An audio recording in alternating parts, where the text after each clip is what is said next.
What's happening, people? I'm back again with another blog video for NBA 2K17. It's time for me to talk about MyCareer, the prelude, and some of the presentation. Let's take a look, y'all.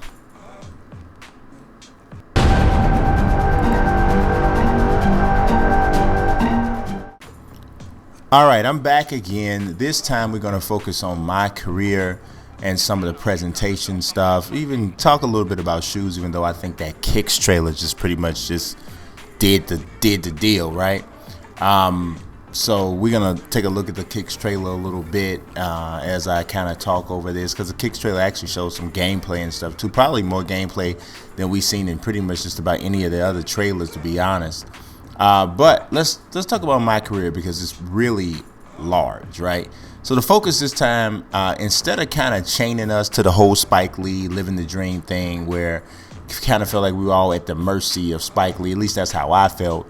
Now they're trying to make it really like an RPG. So certain cinema screens and things like that that you see are going to be basically dictated by what you do, what decisions you make on and off the court.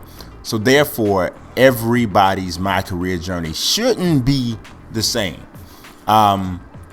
But 2K always kind of tries to go with a certain theme every year. So this one is really kind of several multifaceted. It starts off on September 8th when the MyNBA 2K app comes out for iOS and Android. You'll be able to scan your face, create your player, pick some uniform or equipment type stuff. It's also going to be the same app that has the MyNBA 2K mobile thing where you play the card games to earn VC and all that. It's going to have all that included. And of course, like always, it's a free app. And so clearly the face scan thing is being taken away from the Kinect and from the PS4 camera and put on your on your phones or on your mobile devices. Hopefully it'll be more accurate. We did not get a chance to test this out at when we went to the community event, so I don't know how well it's going to work. I'm hoping just like you. On the very next day, on September 9th, the Prelude will release for PlayStation 4 and Xbox One. This is where you get an opportunity to go in, play your college situation. For those who haven't heard, you're going to get a chance to play 4 games, right? But even before that, this is where you'll pick your height, your weight, your wingspan, your shoulder width, and all of that. You cannot pick the body types, which I wish you could do. I messed around with creating a character when I was there. It wasn't on the Prelude, it was actually in the game itself. And when you were trying to do it, and it was in MyCareer.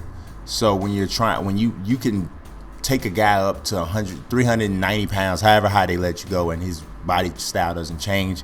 You can make him as skinny and as low weight as possible. His body style still doesn't change. So that's unfortunate. I kind of talked to them a little bit about why they don't do that, and they were saying that you have to have animations built in for all the different size players and so on and so forth. I feel like it's something they probably want to do, but they haven't figured it out yet, to be just totally honest, right? So when you're creating your player, you pick your archetype. So this is like, are you going to be a point guard? Okay, are you going to be a slashing point guard? You're going to be a shoot first point guard? What kind of point guard are you going to be? Pass first, whatever. Same thing for all the different positions. You'll have all different archetypes to pick, not just the position and the height. Once you get through this, as I mentioned, you get to play 4 games. That's it in the Prelude, right? And it's during college. The first game is your Midnight Mania, which they didn't have the rights to use Midnight Madness, so you're going to play in the Midnight Mania game to start off. And so there's going to be cinema screens included in that. I do think a part of your MyCareer journey is going to be playing for Team USA, even though you're not going to have an actual Olympic mode, because we only see one other international team included. I'm assuming maybe you're going to play one Olympic game and you'll be playing against Team Australia, maybe in the gold medal game or something like that. I think that's probably the way it's probably going to go. I don't know that for a fact. I'm just guessing based off of what we see that is available in the game.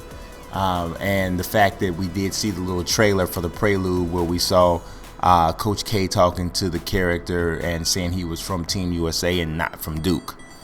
So you're going to play through that Prelude, and that's the whole point of the Prelude, is to help you build your draft stock. So after every single game, you're going to see a rating of your draft stock. Is it going up? Is it going down?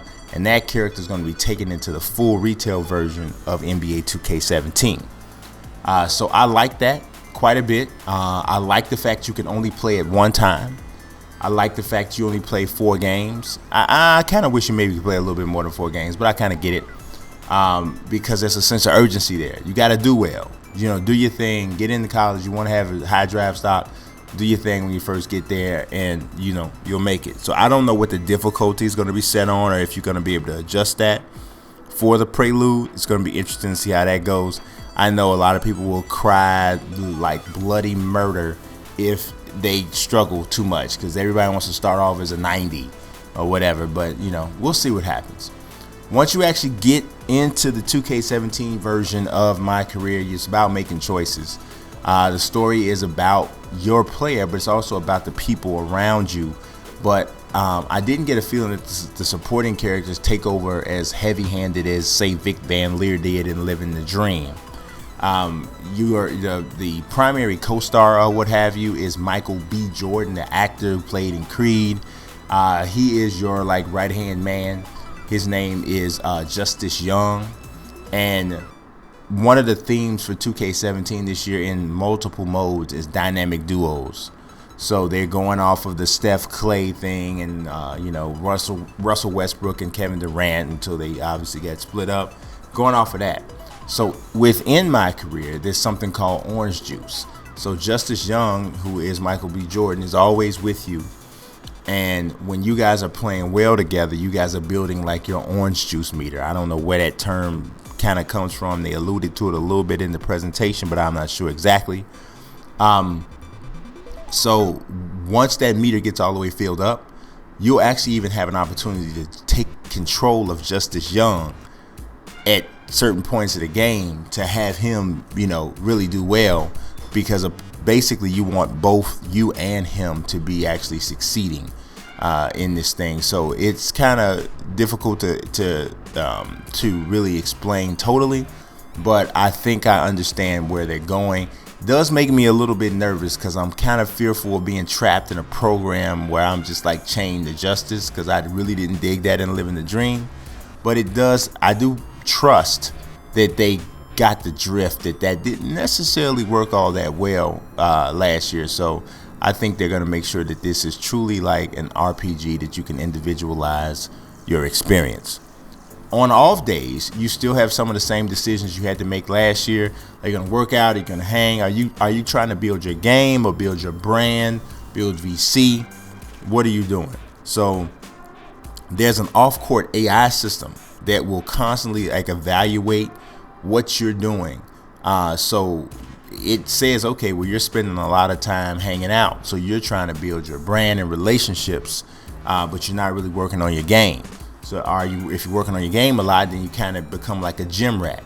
And what I like is that it's almost like the personality that you're crafting with your My Player is what dictates the type of endorsements, the type of connections you make, and so on and so forth. So I thought that was pretty cool.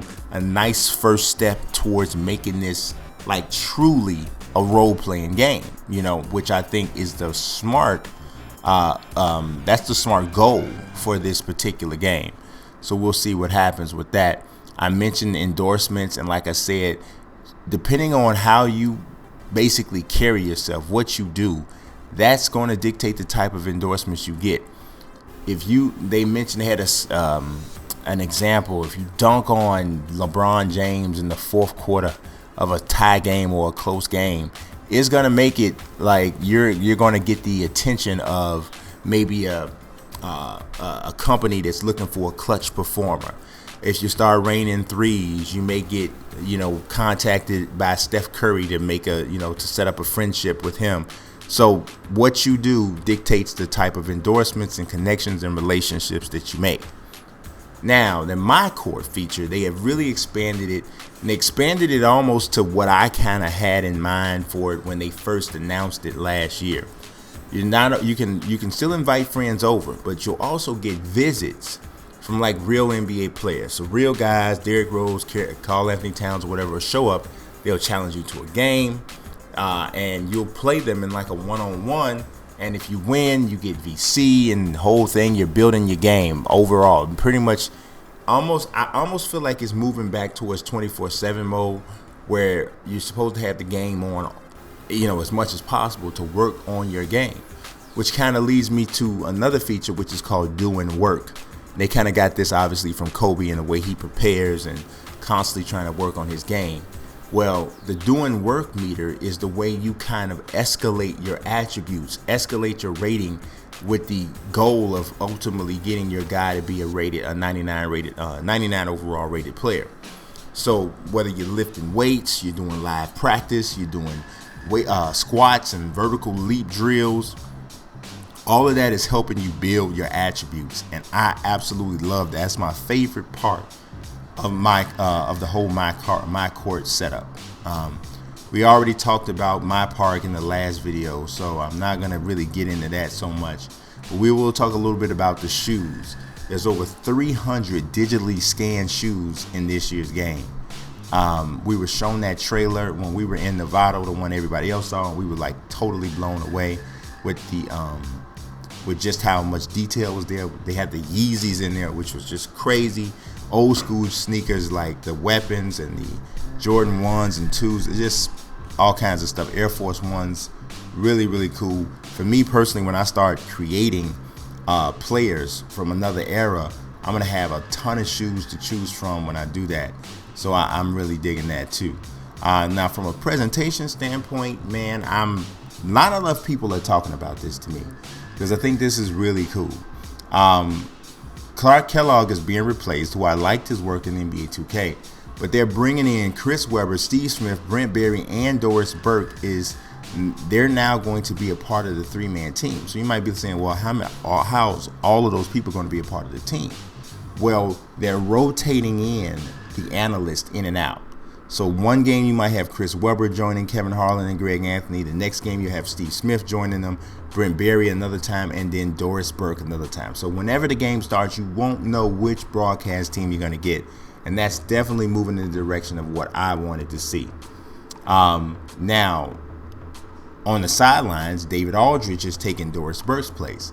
And so, those punch-in interviews that they were doing before, they still doing those. But now there's over 300, I think there is, new interviews with players and coaches right there in the middle of the game. That's crazy.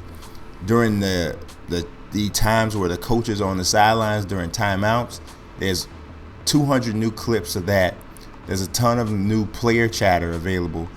As a matter of fact, the sound crew for 2K traveled to all 30 NBA arenas to just capture the unique sounds of stuff like the shot clock and the game buzzer going off, the way the ball sounds bouncing in this arena and bouncing in another arena.